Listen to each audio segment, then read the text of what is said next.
Bom dia, meus irmãos, meus amigos, vocês que assistem meus vídeos, muito obrigado por isso, tá?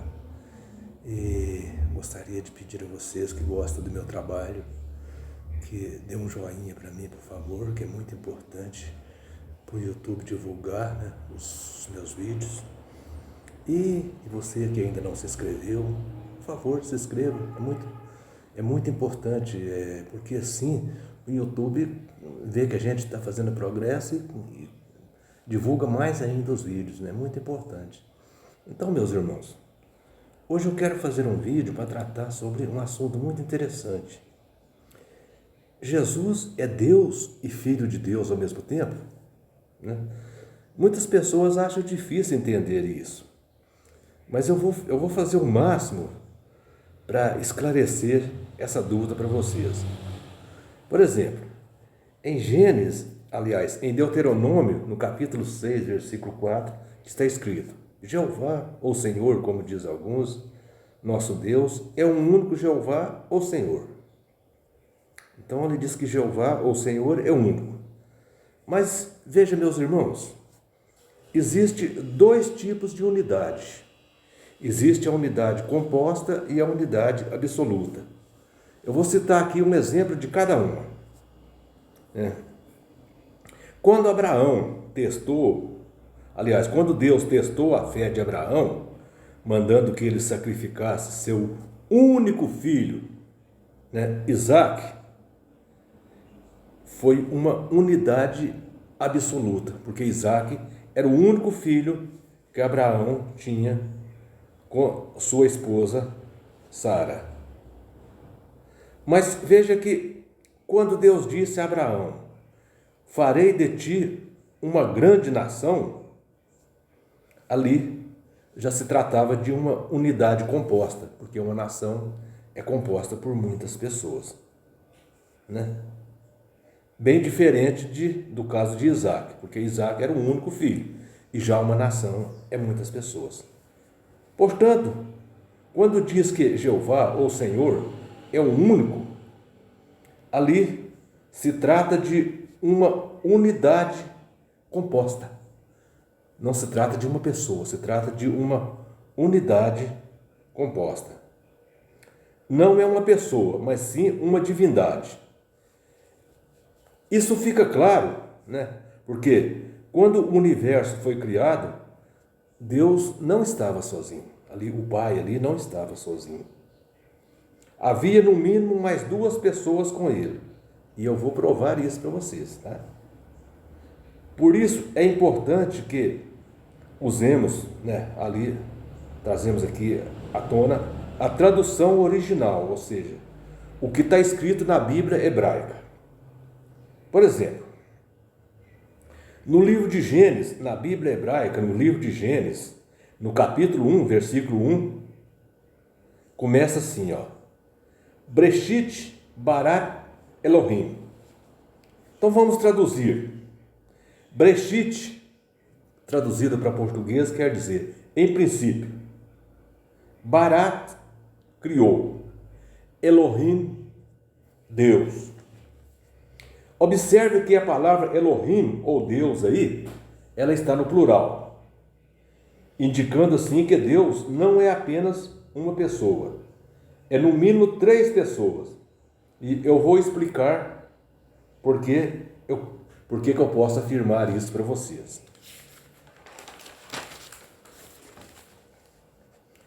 É porque no idioma hebraico, meus irmãos, existe dois tipos de plural. Existe o plural dual, que é só para duas coisas, só para dois objetos, né? Nesse caso, o plural dual, ele tem a terminação aime. A palavra termina com essa terminação aime. Mas, por outro lado, tem o plural para mais de dois. Nesse caso, a terminação é im. Conforme vocês podem ver, a palavra Deus, ali em Gênesis, no capítulo 1, versículo 1, na Bíblia hebraica, é Elohim. Então, tem a terminação im. significando com isso que, por ocasião da criação do universo, havia no mínimo 3 pessoas. Não estava apenas uma pessoa ali, havia 3 pessoas. Agora, quais são as 2 pessoas que estavam ali com o Pai? A Bíblia mostra para nós que é Jesus e o Espírito Santo. Isso quer dizer, Pai, Filho e Espírito Santo, todos 3 são eternos. No Evangelho de João, no capítulo 1, versículos 1 a 3, mostra que Jesus não só estava presente, como também todas as coisas foram criadas por intermédio dele. E em Gênesis, no capítulo 1, versículo 2, mostra que o Espírito Santo também estava presente ali. Porque ali diz assim, a terra era sem forma e vazia, e o Espírito Santo pairava na superfície das águas. Mas até aqui tudo bem. Como explicar o fato de Jesus ser filho de Deus e se ele ser filho de Deus, se ele é eterno? Ele é eterno e é filho de Deus. Como que nós podemos explicar isso? Bom, os 3 formam um só Deus, ou uma só divindade, mas cada um tem uma função diferente. O fato de Jesus ser chamado de Filho de Deus é uma questão de hierarquia, respeito um pelo outro, respeito à função que cada um desempenha dentro da divindade. Ali funciona assim, cada um respeita a função que o outro exerce. Até porque, preste atenção, meus irmãos, o termo primogênito não significa que Jesus foi o primeiro ser criado. Vou mostrar para vocês por que o termo primogênito não significa ser o primeiro criado. Primogênito é o preferido do pai, aquele que seria mais beneficiado pelo pai. Veja o exemplo de Jacó e Esaú. Esaú nasceu primeiro, mas a primogenitura foi para Jacó, porque Jacó era justo e Esaú não.